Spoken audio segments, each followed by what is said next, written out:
Le pape François poursuit son séjour apostolique en République démocratique du Congo. Ce jeudi, le souverain pontife était devant 80 000 jeunes réunis au stade du Martyr de la Pentecôte.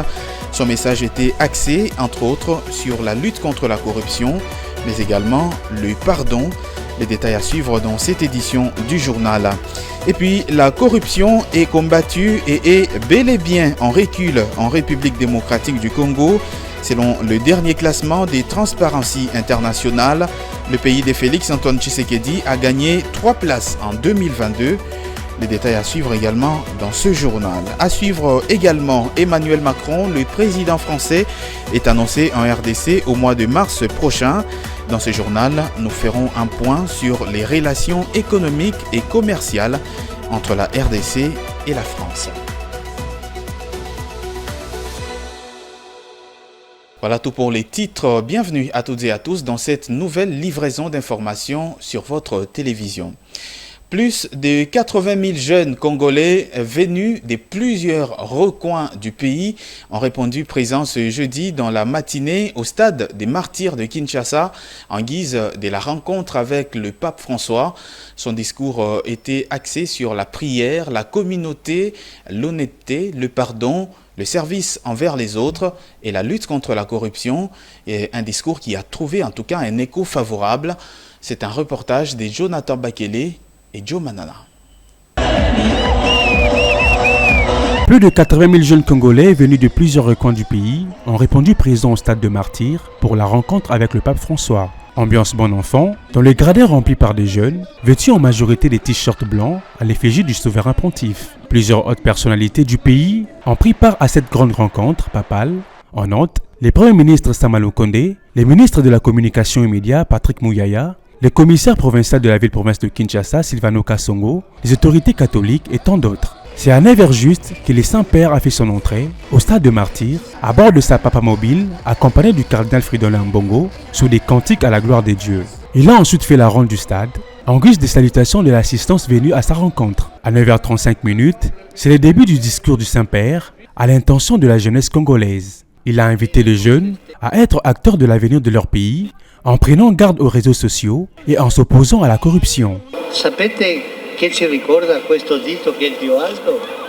Ci ricorda la onestà. Vous savez ce que nous rappelle ce doigt le plus long?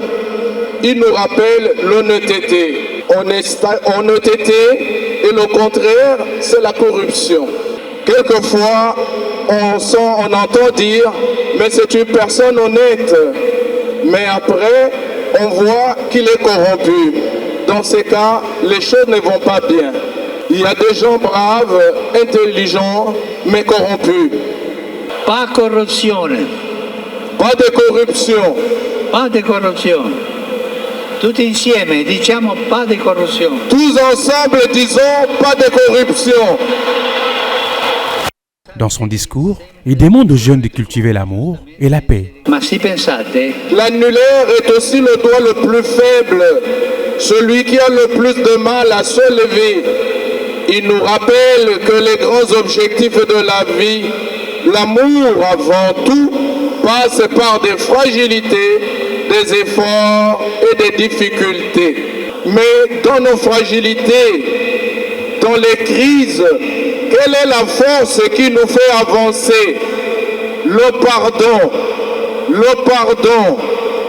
Parce que pardonner, c'est savoir recommencer. ma nelle nostre fragilità. C'est aux alentours de 11h10 qu'a pris fin le discours du Saint-Père par le biais d'une prière d'ensemble et de sa bénédiction. À la suite de cette rencontre du souverain pontife et la jeunesse congolaise, certaines personnalités ont exprimé leur adhésion au message papal à l'intention justement des jeunes Congolais. Je prie de les écouter. C'est vrai qu'aujourd'hui c'était une rencontre particulière avec les jeunes, mais le message que le pape a adressé aux jeunes concerne aussi les adultes que nous sommes, surtout nous les parents. Je pense qu'au-delà des bénédictions, au-delà du message de paix qu'il a apporté, le réconfort, la compassion qu'il a vis-à-vis de nos populations de l'Est, aujourd'hui, le pape a demandé aux jeunes de cultiver l'amour. De cultiver l'amour autour de la jeunesse, autour d'eux. Parce que nous voyons souvent que, et ça c'est le pape qui dit, les jeunes sont trop accrochés aux réseaux sociaux. Ils préfèrent parler avec les personnes qui sont à longue distance que de s'occuper des personnes qui sont autour d'eux. Et le message le plus fort, c'était aussi la corruption. Le pape a interpellé les jeunes pour qu'ils ne se laissent pas corrompre. Quand c'est le pape qui vous exhorte à arrêter la corruption, à lutter contre la corruption, mais c'est un message qui porte, un message qui est allé aux oreilles de chacun, de chacune, pas seulement des jeunes, parce que cet événement a été retransmis en direct à travers les médias, tant nationaux qu'internationaux. Je pense vraiment que la République démocratique du Congo va tirer la leçon de cette interpellation et que la corruption va, si c'est pas va pas s'arrêter, mais au moins être réduite de manière drastique. Et le plus grand message qui a touché mon attention, c'est le message lié à la paix. Si le pape nous a appelé de s'engager totalement, le pape nous a dit nous avons la possibilité de changer les choses et de s'engager positivement. Et ça, c'est quelque chose qui m'a beaucoup touché. Aujourd'hui, quand le pape nous demande de dénoncer la corruption, moi, en tant que le président des jeunes, je pouvais que mobiliser la jeunesse pour mettre... je ne pouvais pas plutôt empêcher la jeunesse à le dénoncer. D'ailleurs, on va créer toute une commission qui va commencer à passer dans des médias pour dénoncer toutes les corruptions que nous connaissons. Et pour clore ce chapitre lié à la rencontre entre le pape François et la jeunesse congolaise, il a été constaté en marge de cet événement justement la création spontanée de plusieurs business, des business baptisés, business papal, des t-shirts, pagnes, casquettes et autres objets frappés à l'effigie du pape François étaient vendus sur les lieux, une aubaine pour plusieurs commerçants et vendeurs. Regardez. Le pape François a échangé ce jeudi matin au stade de Martyrs avec plus de 80 000 jeunes venus de tout le coin de la capitale, mais aussi les autres provinces. En marge de cette rencontre, plusieurs commerçants et vendeurs ont profité de l'occasion pour créer une sorte de business papal. T-shirts, pagnes, casquettes, badges, frappés de l'effigie du pape François, étaient en vente au stade de Martyrs.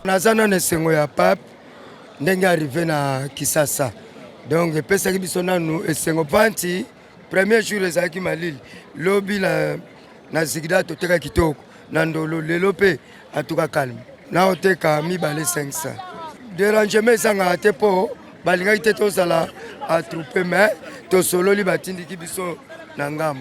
Très bien, bon c'est comme kitoko to teka drapeau la pape na 1000 francs polo eteka na 13 000 francs la costa ba na 15 000 ya miko na 10 $, chapeau na 5 000 francs donc tozo teka penda kitoko pona papa. Bon, vente na tonga lelo zo le kalango bien sauf que bazo bengana pa ba mura o batia balite to teka donc to teka kaka na grâce to so ba bengani awa boluke sika msusu boke teka donc to teka kana difficulté. Celle benyeza à 1000 francs, à 100 pesos à 1000 francs, huile d'olive à 6000 francs.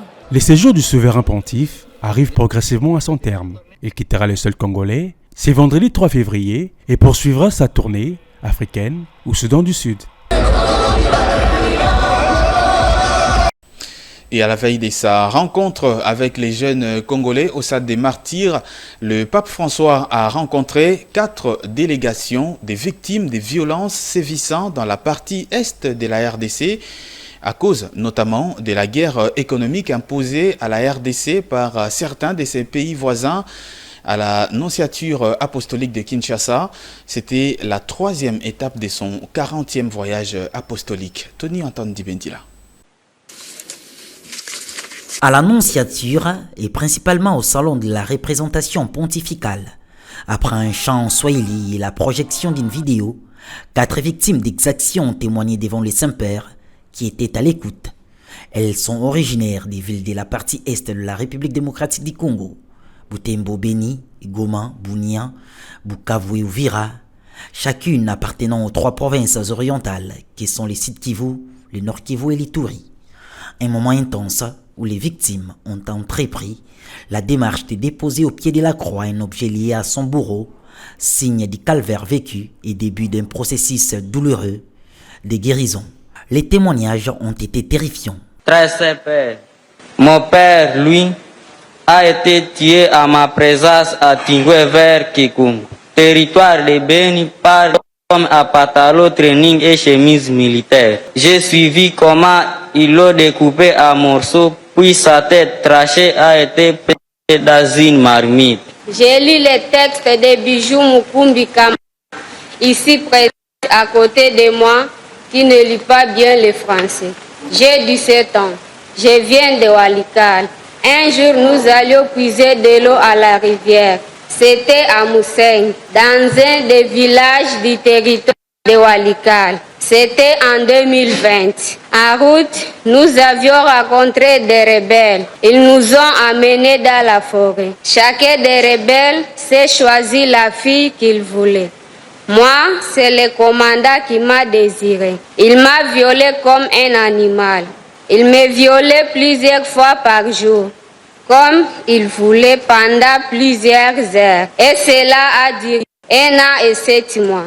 J'ai eu avec une de mes amies la chance de me rattraper après 19 mois de souffrance. De cette expérience, je suis revenue à Sainte. J'ai eu des jumeaux assis, des enfants qui ne connaîtront jamais leur père. S'en est suivi les discours du pape François. Et après, les représentants des victimes se sont approchés de la croix du Christ pour déposer les symboles de leur souffrance. Les 5 ont entouré la croix, se tenant par la main, signe de communion et de réconciliation. Ils ont récité un acte d'engagement.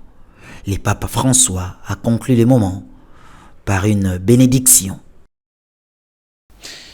Je l'évoquais dans les sommaires de ce journal, Transparency International a publié mardi 31 janvier l'édition 2022 de l'indice des perceptions de la corruption qui situe la République démocratique du Congo à la 166e place du classement sur 180 pays et territoires avec un score de 20 sur 100.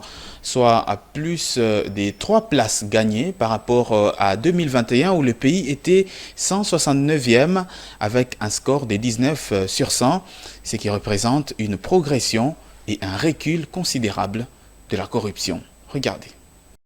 La République démocratique du Congo a progressé des 3 places au classement Transparency International à l'issue de la publication de l'édition 2022 de l'indice des perceptions de la corruption le 31 janvier dernier. Cette publication, qui situe le pays à la 166e place du classement sur 180 pays et territoires, soit plus de 3 places par rapport à l'an dernier, avec un score positif.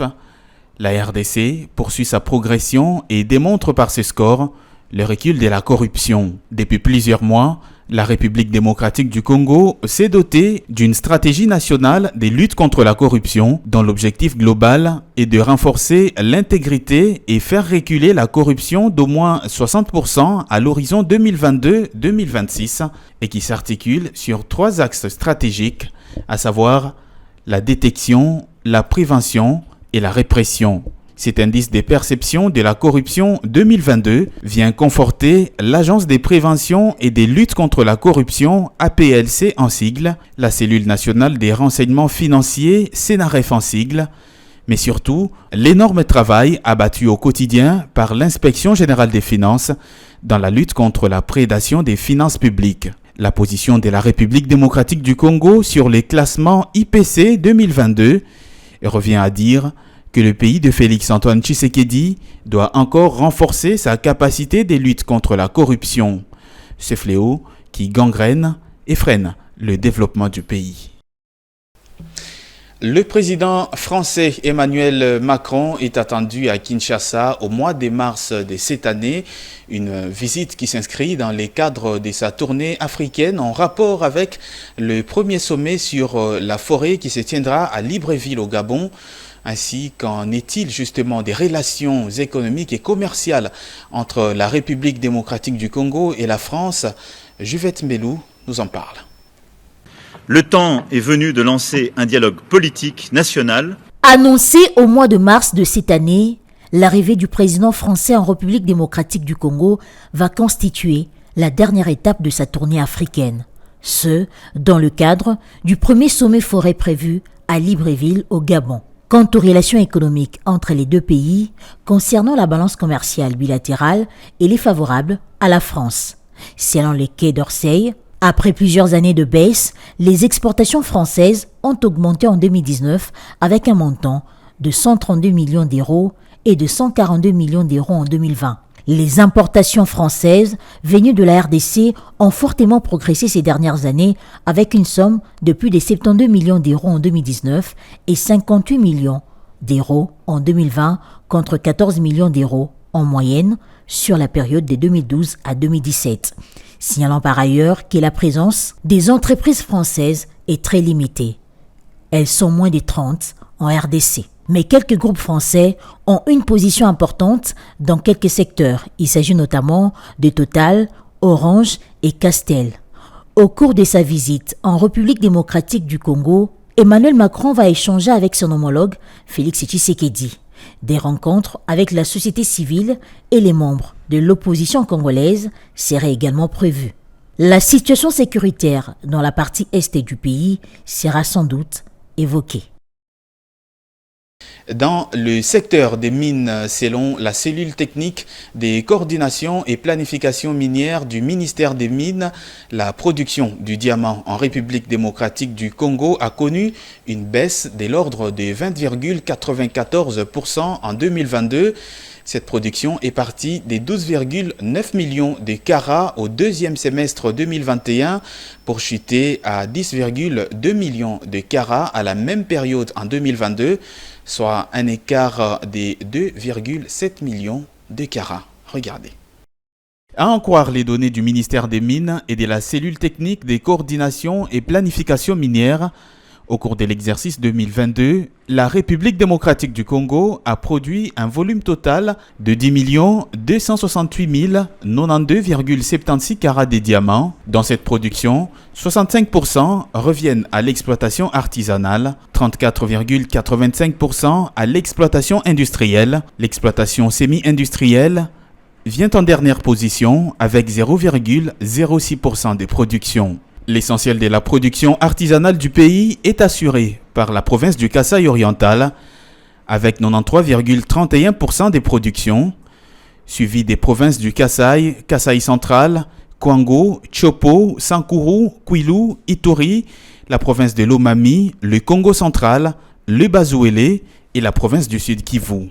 La production industrielle est assurée par la société Anui Congo d'investissement minier, SACIM en sigle, avec un peu plus de 97% des productions, et la minière des Bakwanga, MIBA en sigle, avec un peu plus de 2% des productions. À noter également qu'au cours de l'année 2022, pour les sociétés productrices du diamant en RDC, il s'est ajouté la société KBE, dont la production a été captée au mois d'octobre 2022, et exporté pour une valeur de 4015,08 $ américains. La production totale en 2022 s'élève à plus de 10 millions de carats, comparée à celle de l'année 2021 qui était à près de 13 millions de carats. Il se dégage une baisse de 20,94% en quantité. Au cours de l'exercice 2022, la République démocratique du Congo a exporté 11 683 439,31 carats de diamants pour une valeur d'un peu plus de 145 millions de dollars américains. Comparativement aux statistiques de l'année 2021, où les exportations du diamant s'élevaient à 12 406 346,56 carats pour une valeur d'un peu plus de 125 millions de dollars américains, il se dégage une différence d'un peu plus de 722 000 carats, soit une baisse de l'ordre de 5,83% en quantité. Par rapport à la valeur, il se dégage un écart positif de 20 916 9,95 $ américains, soit un accroissement de 16,72%. 1er février 2017, 1er février 2023, cela fait jour pour jour 6 ans depuis qu'Étienne Tshisekedi, opposant historique et père de l'actuel président de la République, est décédé. Ce jeudi, plusieurs Kinois se sont rappelés de sa lutte pour la démocratie et le progrès social. Philo Chiloba et Ruben Manata. Je crois que le train avance avec une démocratie pas très respectée, mais Du coup, on sent quand même un changement. Le régime que conduit le fils égal à celui du père. Le père a plutôt fait la lutte, mais le fils, lui, il est l'actuel président, en train de travailler pour essayer de revoir un peu les choses à sa manière. De vous en moi, jusque-là, je ne vois pas cette reproduction de Tshisekedi, le père vers le fils. Le peuple continue à se plaindre, hein. On continue à se plaindre, ça il faudrait qu'on se le dise. Mais l'on sent des petits changements à gauche et à droite, mais le peuple souffre. Le peuple se plaint à un certain niveau. Sur le plan économique, on ressent qu'aujourd'hui, la devise, le dollar américain commence à prendre l'ascendance et la vie commence à changer un tout petit peu. De ce côté-là, il faudrait qu'on revoie un peu les choses. L'état de droit, on a quand même remarqué qu'il y a du travail qui s'est fait de ce côté-là. Là, je dirais carrément que l'on sent vraiment l'image de fin, son Excellence Étienne Tshisekedi. Le bilan est plus ou moins positif. On est à 70%. Nous sommes en train de voir certaines réalités qu'on n'avait jamais vécues. Quoi, par exemple, il y a beaucoup d'aspects que je suis en train de constater, même si aujourd'hui, on n'a pas encore vu ce que le peuple attend. Mais avec la vision du chef de l'État, ce qu'il est en train de prôner, franchement, moi je sais que d'ici quelques années, ce que le peuple congolais attend va arriver. Sur le plan économique, sur tous les plans, ce que le peuple attend arrive. C'est ça, ce que je suis en train de voir. Mais je pense avant d'arriver là, il y a le préalable, le jalon que le président a déjà jeté, qui va nous faire aboutir à ce que le peuple attend. À ce stade ici, ce n'est pas évident de relater tout. Mais au moins, c'est la personne qui sait comprendre le fond, il sait déjà voir que nous sommes en train d'aller sur la bonne. Et place à présent à la revue des presses. Elle est lue pour vous par Juvette Mbelou.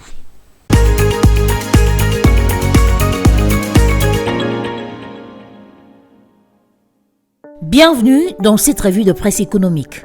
Débutons cette revue de presse avec l'Avenir qui titre à sa une « Coopération 3 millions de dollars du Royaume-Uni pour processus électoral plus crédible et inclusif en RDC ».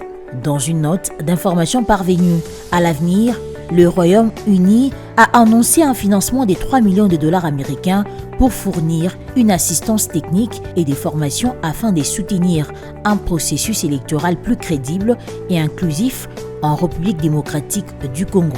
Le confrère indique que le Royaume-Uni estime que des élections crédibles, inclusives et transparentes sont essentielles pour la stabilité et la prospérité à long terme en RDC, renseigne le communiqué de l'ambassade de la Grande-Bretagne en RD Congo.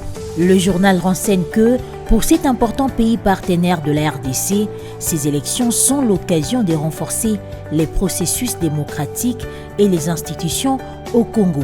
Le Royaume-Uni s'associe au peuple congolais alors qu'il se prépare à participer aux élections pour choisir ses dirigeants.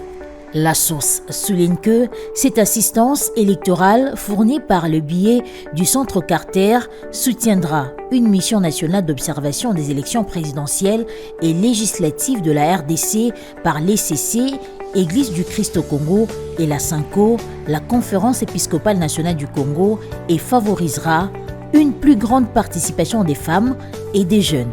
Terminons cette revue de presse toujours avec l'Avenir qui titre à sa 7e page « CENI des matériels électoraux déployés à Béni par la MONUSCO ». Le journal note que environ 16 tonnes de matériels électoraux ont été transportés de Goma à Béni dans la province du Nord Kivu le 26 janvier dernier. Ce déploiement a été effectué par la mission des Nations Unies pour la stabilisation au Congo pour des opérations d'identification et d'enrôlement des électeurs dont le démarrage est prévu le 16 février prochain dans cette partie du pays. D'après les médias locaux, renseigne le journal, le dernier lot constitué de 6 tonnes des kits d'enrôlement est arrivé à Béni ce lundi 30 janvier. C'est d'ailleurs ce lot qui a fait passer à 3 le nombre total de vols effectués par la mission des Nations Unies pour la stabilisation au Congo dans le cadre de son appui à la CENI au Nord Kivu, après les rotations de jeudi et samedi de la semaine dernière, ont déclaré des sources locales, d'après lesquelles, pour la centrale électorale, antenne de Béni, environ 1220 agents électoraux, dont des opérateurs des saisies récemment recrutés vont suivre une formation avant le démarrage des dites opérations. Fin de cette revue de presse économique. Merci à vous de l'avoir suivi.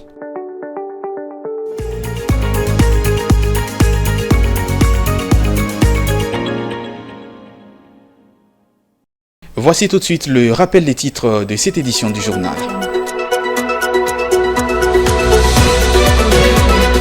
Le pape François poursuit son séjour apostolique en République démocratique du Congo.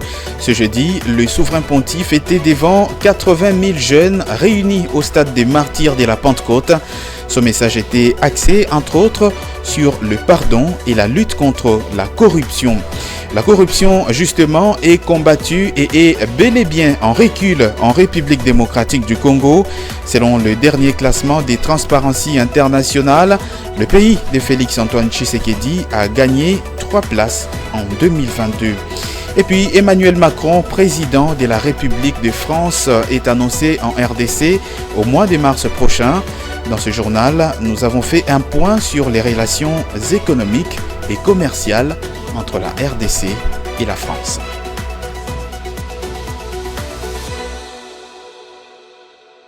Fin complète de cette édition du journal sur votre télévision. Merci à toutes et à tous de l'avoir regardé. La prochaine édition, c'est dans un peu plus de 30 minutes.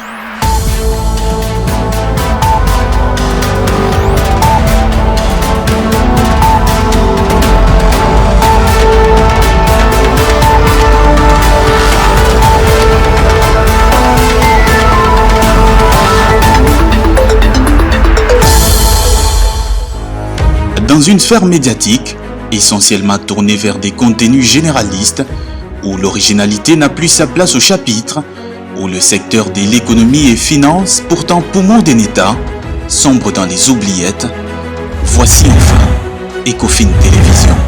Économie et finance télévision, votre chaîne thématique essentiellement économique, vous offre un contenu original.